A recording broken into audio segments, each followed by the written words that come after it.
Al-Quran, risalah, hukum syariat bukan karya Nabi kita Muhammad sallallahu alaihi wasallam.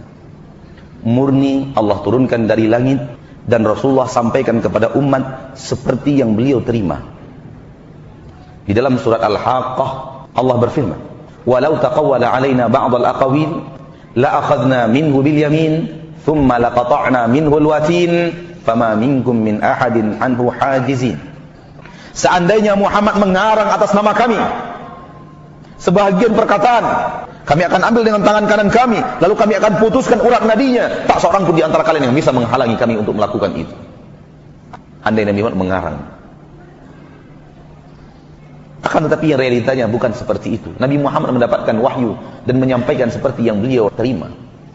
Dalam surah An-Najm, "Wa ma yantiqu 'anil hawa in huwa illa wahyu yuha." Muhammad tidak pernah berbicara melalui hawa nafsunya.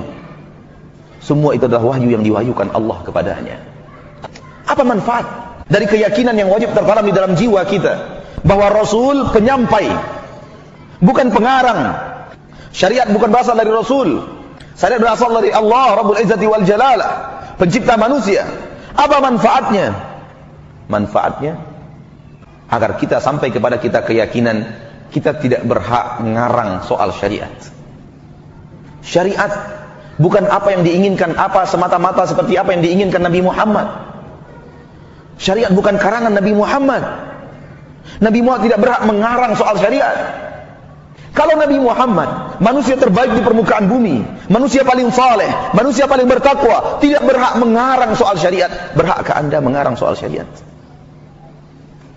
Membuat sesuatu yang sesuka Anda, semau Anda, setenang yang Anda inginkan, selezat yang Anda suka, panduan-panduan yang Anda buat sendiri, cara beribadah yang Anda lakukan sendiri, yang tidak ada tuntunan dari Rasulullah SAW, tidak ada wahyu yang berbicara tentang itu. Dari mana Anda mendapatkan hak untuk mengarang itu? Siapa yang memberi izin kepadamu? Jibril mana yang turun kepadamu? Risalah apa yang kamu dapatkan? Anda tidak lebih soleh dari Nabi Muhammad, itu pasti. Anda tidak lebih bertakwa dari Nabi Muhammad, itu pasti. Anda tidak lebih pintar dari Nabi Muhammad, itu pasti. Ketika Anda tidak lebih soleh, tidak lebih pintar, tidak lebih mulia, tidak lebih bertakwa, pantaskah Anda membuat sesuatu sementara Nabi Muhammad tidak pantas membuat sesuatu semaunya? Berfikirlah wahai pelaku bid'ah. Agama ini bukan sesuai dengan hawa nafsu Nabi Muhammad. Agama ini syariat. Agama ini wahyu. Agama ini Allah turunkan dari langit. Nabi Muhammad sallallahu alaihi wasallam ditanya tentang Dzulqarnain. Nabi Muhammad mengatakan, besok saya jawab. Allah tahan sebulan berita di langit. Tidak Allah turunkan kepada Nabi Muhammad berita tentang Dzulqarnain. Karena Nabi Muhammad sedikit terlontar kata yang tidak pantas. Besok. Rasulullah tahu apa yang terjadi besok? Tidak tahu. Baru kemudian Allah turunkan. Seraya turun teguran kepada Nabi Muhammad. Wala taqulanna li syai'in inni fa'ilun dzalika ghadan illa ayyasha Allah. Jangan katakan aku kerjakan itu besok kecuali kamu mengatakan insya Allah. Ketika perang Uhud, kita tahu bagaimana Rasulullah SAW menderita di perang Uhud. Beliau terluka, giginya rontok, sahabat-sahabatnya berguguran di medan jihad. Apa kata Rasul sallallahu alaihi wasallam? Bagaimana akan mendapatkan keberuntungan kaum yang telah melukai nabi mereka? Bagaimana akan beruntung kaum yang melukai dan mencederai nabi mereka sendiri? Turun firman Allah, "Laisa laka minal amri syai'." Soal itu wahai Muhammad bukan urusanmu. Soal mereka mendapatkan hidayah setelah itu atau tidak, itu bukan urusanmu wahai Rasul. Urusan Allah. Dan Allah buktikan. Khalid bin Walid masuk Islam. Muawiyah bin Abi Sufyan masuk Islam radhiyallahu anhum. Padahal itu adalah pemimpin-pemimpin Quraisy di perang Uhud. Keahlian dan keilmuan berperang Khalid bin Walid yang telah mencederai umat Islam dan melukai umat Islam di perang Uhud dengan izin Allah. Ketika Nabi mengatakan bagaimana mereka akan mendapatkan petunjuk, Nabi mereka lukai, Allah marah. Allah tidak suka. Allah tidak ridho dengan kata-kata itu. Dan Allah menegur nabinya dengan mengatakan laisa laka minal amri syai'. Urusan itu kamu tidak punya wewenang wahai Rasul. Lihatlah Rasul yang sangat menginginkan Islamnya Abu Talib, paman yang ia cintai dan mencintainya, paman yang mendukung dakwahnya, paman yang menjadi bumper dakwah Rasulullah. Masuk Islamkah pamannya Abu Talib? Tidak. Akan tetapi Salman Al-Farisi masuk Islam tanpa sepatah kata dakwah pun dari Rasulullah SAW untuk Salman Al-Farisi. Hanya Salman Al-Farisi datang membawa makanan, seraya berkata, ini untuk kalian sebagai sedekah. Ia melihat dari kejauhan, Nabi Muhammad tidak mau memakannya. Besoknya datang lagi, seraya berkata, ini hadiah untuk kalian, hadiah dari saya. Dilihat dari kejauhan Rasulullah memakan makanan itu. Taulah dia, inilah Rasul yang Allah Subhanahu wa Ta'ala akan utus, yang telah Allah utus. Lalu keesokan harinya Khalid Salman Al-Farisi memutari badan Rasulullah, dan Rasulullah tahu bahwa Salman Al-Farisi ingin melihat khatmun nubuwah di pundak Nabi Muhammad. Rasulullah memperlihatkan khatmun nubuwah kepada Salman Al-Farisi. Langsung Salman Al-Farisi masuk Islam tanpa sepatah kata pun dari Nabi Muhammad SAW. Di dalam Kitabul Fawaid, Ibnu Qayyim Al-Jauziyah berkata, seolah-olah Allah ingin mengatakan kepada Rasulnya, wahai Muhammad, kamu inginkan untukmu Abu Talib, namun aku inginkan untukmu Salman Al-Farisi. Allah yang mengatur, bukan kita.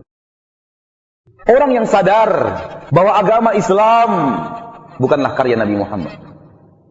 Orang yang sadar bahwa agama Islam tak seorang pun yang bisa menciptakan seperti agama Islam, seperti sempurnanya agama Islam, agama tanpa cacat, agama tanpa salah, agama tanpa khilaf, agama yang tidak bertentangan dengan zaman manapun, di waktu kapanpun, agama yang bisa mengayomi seluruh manusia, dari seluruh bangsa, seluruh warna kulit, dan seluruh yang perbedaan bahasa, diayomi oleh agama Allah, dan diatur dengan peraturan yang sempurna, peraturan yang seimbang. Adapun manusia, kalau manusia membuat peraturan, bisa untuk tahun ini, tidak bisa untuk tahun yang akan datang. Bisa untuk 5 tahun ke depan, tidak bisa untuk tahun berikutnya. Bisa untuk daerah ini, tidak bisa untuk daerah yang lain. Bisa untuk kaum ini, tidak bisa untuk kaum yang lain. Itulah peraturan umat Islam, manusia untuk manusia. Dan di dalam peraturan yang tidak bisa itu, yang sedikit itu, yang ruang lingkupnya kecil itu, mereka pun berbeda pendapat. Sehingga orang bisa lari dari hukum. Dijebak dari pasal ini, dia keluar ke pasal ini. Dijebak dari pasal ini, dia keluar melalui pasal itu. Hukum bisa dipermainkan. Tetapi dalam agama Allah yang mulia, tidak bisa. Semua terpagar dengan pagar yang ketat. Kita wajib meyakini, agama yang kita cintai ini, yang bernama agama Islam, wahyu dari Allah. Turun dari langit, melalui malaikat Jibril, kepada Nabi Muhammad sallallahu alaihi wasallam. Tugas Nabi hanya menyampaikan. Wa ma 'alaina illal balaghul mubin. Tidak ada kewajiban kami melainkan menyampaikan penyampaian yang nyata, penyampaian yang jelas. Wa ma 'alaika illal balagh. Tidak ada kewajibanmu wahai Muhammad kecuali menyampaikan. Orang yang paham itu tidak akan berani mengutak-atik syariat. Orang yang paham itu tidak akan berani menambahkan sesuatu yang tidak ada di dalam syariat. Karena dia tahu persis, dia tidak boleh protes kepada Allah. Dia tidak lebih pintar, dia tidak lebih hebat. Allah lebih tahu kemaslahatan hamba-hambanya dibanding hamba itu sendiri. Hai manusia, tahukah anda berapa jumlah rambut yang ada di kepalamu? Lebih kecil, tahukah anda berapa jumlah jenggot yang ada di dagumu? Lebih kecil, tahukah anda berapa jumlah kumis yang ada di atas bibirmu? Berapa jumlahnya? Tidak tahu, mau buat syariat? Mau membuat syariat? Sadarlah wahai manusia, kita ini lemah. Wa khuliqal insanu dha'ifa. Manusia diciptakan oleh Allah lemah. Kelemahan kita mau kita pertontonkan untuk mengutak-atik syariat, membuat hal yang baru yang Rasulullah tidak pernah ajarkan, Allah tidak pernah wahyukan. Di mana kita letakkan logika kita yang sehat? Kalaulah kita boleh membuat syariat baru, untuk apa Allah mengutus Rasul? Kalaulah boleh kita menambahkan sesuatu yang baru, untuk apa Allah turunkan firman-Nya di dalam Al-Quran? Al-yawma akmaltu lakum dinakum. Hari ini telah kusempurnakan agama kalian. Kalau masih boleh ditambah-tambah, apa makna kesempurnaan? Ketika ayat itu turun di Mekah, di Arafah, al-yauma akmaltu lakum dinakum. Hari ini aku telah sempurnakan untuk kalian agama kalian. Mayoritas kaum muslimin dari kalangan para sahabat bergembira ria, senang dan bahagia. Agama telah sempurna. Umar menangis.